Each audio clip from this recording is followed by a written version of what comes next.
This is for educational and entertainment purposes only.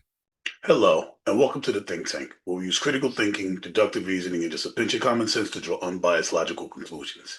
Today we're here to once again talk about our white supremacist regime, who is now vilifying Black American heroes. Well, I guess this is not new, to the degree, and just attacking Blacks in general.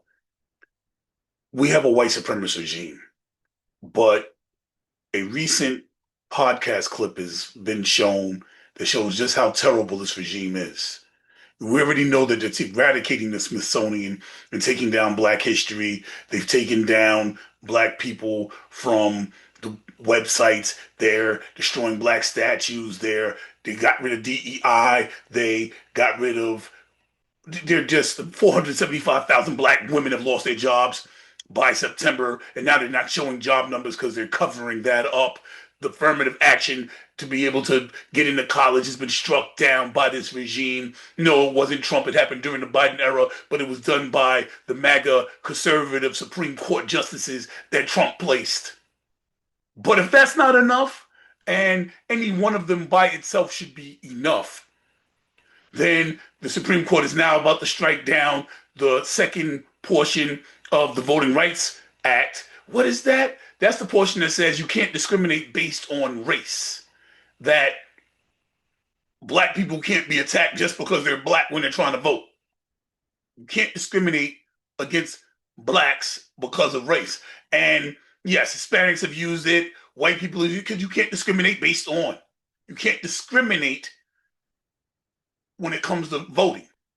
And that's being struck down with affirmative action, DEI, mad Black women who happen to have more degrees than any other demographic in the country have lost their jobs, almost 500,000.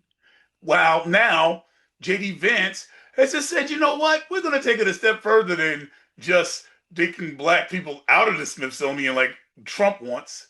Let's play the clip. I heard Frederick Douglass was gay. And I'll Did tell you? you, I swear, Who told you? I've heard it from probably almost 15, Where- not 15 where- people. I've heard it from 4 people. Where do you go to find the people who tell you that Frederick Douglass is gay? Unless, Look, I'll tell you this, it wasn't white people that told me. Really? So, Okay. out of the gate. And that's why he wanted to free all those men, because he was having trouble meeting anybody. Is that right? Because Okay. everybody was at work. That's I'm gonna talk.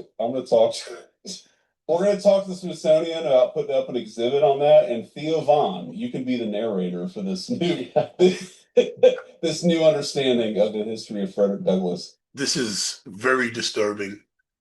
And of course, they find this funny.